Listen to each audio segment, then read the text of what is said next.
When we left off, the man who built the flying horse had stolen it with the princess still on it and vanished into the sky.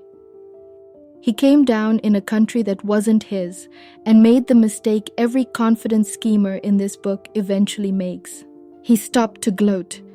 He landed near another king's palace and boasted about his prize. The princess did the sensible thing. She screamed the place down and told the truth loudly, and the local king had the old man seized.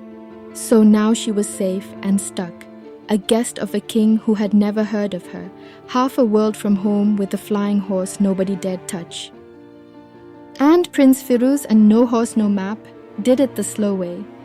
He walked, he asked, for weeks, chasing a rumor of a girl who'd fallen out of the sky, city to city, until the rumor turned out to be true. The rest was easy, because this time he knew both pegs and nobody else did. He found the horse, he found her, and one clear night they simply got on and left, up and level and home, and this time nobody was chasing them because the only other person in the world who could fly was in a cell. They married.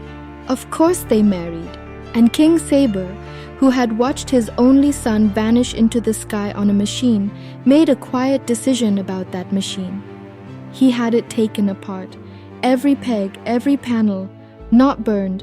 He wasn't a fool, and it was the most marvelous thing he'd ever seen, but disassembled and locked away in pieces so that it could never again carry anyone's child off into the clouds. Some wonders you put away. That was the 6 nights beginning, the cleanest, happiest ending I had given him yet. A boy, a girl, a machine put safely away. And I watched him take it in, and I saw him almost relax, and I thought, no, not tonight. Because I had decided that on the 6th night I would frighten my king just a little, just enough. So I told him this was a different kind of story. Not a genie, not a flying horse, nothing in it that couldn't happen in his own city, on his own street tonight. This one, I said, is a puzzle, and a man has 3 days to solve it, or an innocent person dies in place of the guilty. He said nothing, but he sat forward again, good. In the great city of Baghdad, in the reign of the Caliph Harun al-Rashid, a fisherman cast his net into the river at dawn and pulled up something that was not a fish, a chest, long and heavy, bound in 3 iron bands and locked. He was a poor man, and a locked chest from a river might hold anything, coins, silk, a rich man's secrets. So he did not open it. He carried it, straining, to the one place in the city where a locked chest gets a fair price and no questions. He carried it to the palace. And so the chest came before the Caliph himself, Harun al-Rashid, who liked more than any king in these stories to know things. He had the lock struck off. I will not tell you what was in the chest, neither did the story to the king in more than a breath. A woman of the city was in it, and she was past all help, and the whole of Baghdad would be looking for who had put her there. That is all you need. That is all he needed. The puzzle is not what, the puzzle is who. The Caliph turned to his vizier, his right hand, the man who made the city run, a man named Jafar, and gave him an order that was really a threat. Find who did this. You have 3 days, bring me the guilty one, or you will stand in their place. This is the cruelty of the story, and it is a very human one. The Caliph was not being just. He was being afraid, and frightened power always wants someone to hand it an answer fast. Jafar had 3 days to find one man in a city of 100,000, or die for a crime he didn't commit and couldn't solve. He looked. Of course he looked. 3 days of looking, and on the 3rd day he had nothing. And on the evening of the 3rd day, having found nothing, he went home to say goodbye to his family. And here my king did something he had never done. He interrupted. The servant, he said. I stopped, I looked at him. The one who found it, the fisherman or a servant of the house. It is always the one who is too poor to be suspected and too close to be innocent. He did it. He'll confess on the third day for the reward, and the vizier will be saved." He sat back, pleased with himself, a king solving a crime in his own dark room out loud at midnight. It was the wrong answer, and I was so happy about that. I could have kissed the floor of that miserable room. Because a man who guesses is a man who wants to know. 6 nights ago he wanted nothing. Tonight he was leaning into a puzzle in the dark, and he was wrong, and it delighted me more than being right would have delighted him. "Not the servant," I said, "or not only. My lord, it's stranger than that. Let me show you." On the third day, as Jafar was led out to die in the guilty man's place, a young man tore through the crowd shouting, "Stop! Don't kill the vizier," he cried. "The woman from the river, she was my wife. I am the one who put her in that chest. Take me." And before the guards could take him, an old man shoved through the same crowd. "He's lying to save someone," the old man shouted. "He's young and grieving, and he doesn't know what he's saying. It was me. Take me instead. I'm old. Let the boy live." So now the Caliph had a new problem, and it was the opposite of the first one.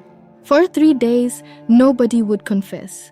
Now 2 men were fighting each other for the right to be executed, each one swearing he was the cause, each one begging to die so the other could live.